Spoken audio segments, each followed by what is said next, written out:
going to shock all of you in the next 3 seconds. I don't like this game. Today's ancient DOS game, Raptor Call of the Shadows, is widely regarded to be one of the best 2D shooters ever made. But I disagree. This game came out right around the time when people were focusing more on the graphics of a game rather than the gameplay itself. As a result, this is a game that looks spectacular for the time and sounds okay, but the music is incredibly repetitive and lacks any sort of intensity compared to the gameplay. And the gameplay itself, it isn't so bad, and it is kind of unique amongst 2D shooters in general, but it suffers from one particular design issue that really upsets me as a game designer. In order to have any hope of beating this game, you either have to be a 2D shooter god, even on the lowest skill settings, or you have to take advantage of it, i.e. exploit every aspect of the game that you can. To me, that is not the mark of good game design, and really makes it hard for me to enjoy this game. But obviously I'm the minority because tons of people do. So with that out of the way, let's talk game stats.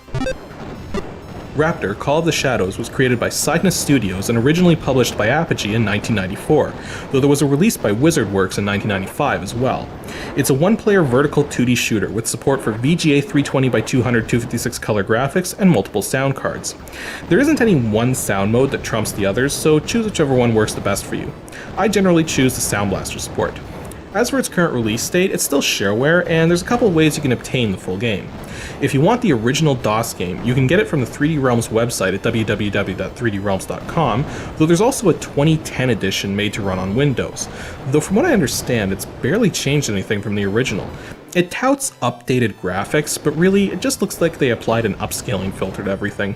Still, if you prefer to get this version of the game, you can buy it from the Good Old Games website at www.gog.com. Either way, the cost is $6. Now, this is normally the point in the show when I talk about the story, except for the fact that Raptor doesn't seem to have one. I looked through the in-game help, the help executable, even the manual, and none of it really says why you're going around blowing up everything, which is odd when you consider that there's story segments presented when you destroy any of the main sector bosses. The most I can gather from what little tidbits the game provides is that you play the role of a mercenary for hire and are paid by large megacorporations to destroy various things. This is why every time you destroy something, it's instantly worth money. When you start a new game, you create your character and choose a skill level. The skill levels are Training, Rookie, Veteran, and Elite. Training mode is, quite frankly, useless.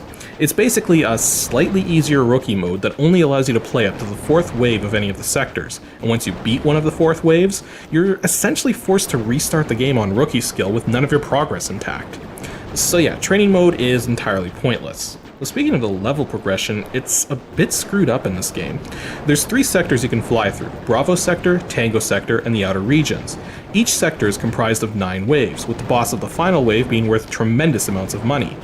What's weird about this is that your progression is separate for each sector, i.e. you can do the first 3 waves of Bravo, then take on the first wave of Tango, then immediately go back to Bravo and clear its 4th wave, then go back to Tango and clear its 2nd wave, and yeah, you get the picture. Actually, taking advantage of jumping between sectors is essential if you want to survive, because the moment you clear the final wave of any sector, the difficulty level increases. This means that if you start the game on Rookie skill and finish the Bravo sector, then head to Tango, you have to do all of Tango on Veteran skill. And if you clear Tango then head to the Outer Regions, you have to do them on Elite skill. And considering there's fewer enemies on lower skill levels, this equates to less money and forces you to clear these later sections with less equipment than you might normally have. So basically, if you want to progress through the game in a perfectly linear fashion, Elite skill ends up easier in the long run than Rookie skill. That is just backwards and insane. So to get around this issue, you have 2 options. The first option is to start the game on the skill level you want to play and only clear the first 8 waves of each sector, then take on the final waves all in a row. Or, start the game 1 skill level less than you want to play at, beat Bravo Sector, which will increase the skill level to the skill level you want to play on, then do Bravo Sector again. Yeah, once you clear a sector, you're allowed to do the entire thing over if you want, so going through the same sector multiple times is a good way to get yourself stocked up. But just be aware, regardless of the skill level you start on, once you've cleared 2 final waves, you'll be up to Elite skill. Now, as far as the gameplay itself is concerned, it is somewhat unique as far as 2D shooters go.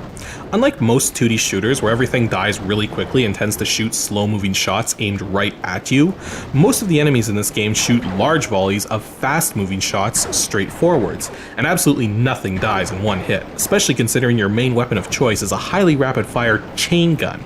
Again, very unlike most 2D shooters. Beyond your chain gun, there's a huge variety of selectable weapons you can acquire, 11 in all. Yet despite all these different weapons you can acquire, you can only have one of them armed at a time, and every weapon tends to have a sort of specialist role, as in there's only certain situations in which you'll want to use them. Some weapons do become obsolete once you get the really powerful stuff, but some of the cheaper ones are still useful even by the end of the game. I'm not going to cover all of the weapons, but I'm going to talk about a few of them. The bombs are a fairly underrated weapon because they don't do anything to airborne targets and they barely do any damage to ground targets. However, they are highly effective against buildings and structures. And that's one very important distinction that's easily missed, is that buildings and structures are not the same as ground targets in this game. Some of the weapons you can get can hit ground targets perfectly fine, but have no effect on buildings, the micro missiles being an example. Actually, the micro missiles are special because they're always equipped no matter what weapon you have selected, and thus add to your overall firepower. There's only one other always equipped weapon, the plasma cannon, but this weapon is virtually useless. It does very little damage, has poor rapidity, and can only hit airborne targets. In fact, the plasma cannon is so useless in this game that it's not even listed in the manual. However, there's one particular weapon that's even more useless, the power disruptor. Basically, it's a rapid-fire weapon that does virtually no damage, but upon impact with an enemy will prevent them from firing any shots for a second or two. Considering that most enemies fire their weapons the instant they come on screen and are gone after just a few seconds, this weapon is pointless and does virtually nothing to help you out. Oh, and there's certain enemies it just doesn't work on in the first place, which actually makes this weapon more frustrating than pointless. Another underrated weapon is the auto-tracking minigun turret. Basically, think of it like your normal chain gun, but it automatically aims at all targets on the screen. Early on, this weapon is devastating, especially considering it can hit both air and ground targets, and it is the only weapon that can hit ground targets that aren't directly in front of you, making it an essential weapon to have on hand for the several bosses in the outer regions that are ground-based. There's also an auto-tracking laser turret that's far more effective than the minigun turret, but it can only hit airborne targets. As you earn more and more credits, you're going to have to make a decision between the pulse cannon, the death ray, and the twin laser. The pulse cannon is highly rapid fire, does good damage, and is the most powerful weapon that can hit all kinds of targets, buildings included. And it's the cheapest of the top 3 weapons. Of course, it's also the weakest of the top 3 weapons. The death ray isn't actually that much more powerful than the pulse cannon, but it fires a straight beam of energy that instantly hits its target, making it good for taking out things that are directly in front of you before they get a chance to fire back. The twin laser is the most powerful weapon in the game by far, doing roughly double the damage of the death ray, and because it fires from the sides of your jet, it gives you an extra edge in hitting targets because you don't have to be directly in front of them to score a hit. The trouble is that it costs almost twice as much as the death ray, and thus it's really hard to save up for this thing. You also need to keep a healthy stock of phase shields as you get further in. Your normal energy levels only go as high as 100 units and are depleted as you take damage, but you can install up to 5 layers of phase shields, giving you up to 500 more units of protection. The drawback of the phase shield is that it can't auto-recharge. Yet your main energy pool can actually recharge when you're not firing your weapons, but the rate of recharge is so incredibly slow you're never going to believe it's actually happening. And besides, once you're up to elite skill level, it stops recharging altogether. Another one of the useless things you can acquire are mega bombs. Now, in most 2D shooters, the bombs you get that flash the screen and destroy everything are usually meant to be used in a defensive manner, to get you out of a situation that's seemingly hopeless, like getting trapped in a corner by a bunch of shots. For this reason, in most good 2D shooters, bombs explode very quickly after you press the button, sometimes immediately. In this game, the mega bombs do clear all the shots from the screen, but depending on how far you are from the center of the screen, it can take up to 2.5 full seconds to activate one, by which point all the shots that were threatening you and all the enemies that were ganging up on you have probably already damaged you and left the screen, so the mega bombs have virtually no defensive usage in this game. And since they don't do much damage to the enemy targets themselves, they have almost no offensive usage either. So yeah, Mega Bombs are virtually useless, so when you get them, just sell them. Now, the bosses of this game are interesting because they're both creatively exceptional and creatively bankrupt at the same time. You see, at the end of every wave you fight a boss, and all 27 bosses in this game are unique in their designs and firing patterns. So from that perspective, the bosses are very creative. The problem is that every single boss in this game follows the exact same attack pattern. Move around at random, fire a massive volley of shots you would be stupid to get in front of, wait a moment, fire again, wait a moment, repeat until someone dies. Every boss works the exact same way, even the ground-based bosses, except that they don't move. So from that perspective, the bosses are incredibly unoriginal, and virtually all of them can be beaten with the exact same strategies. There's some bugs too.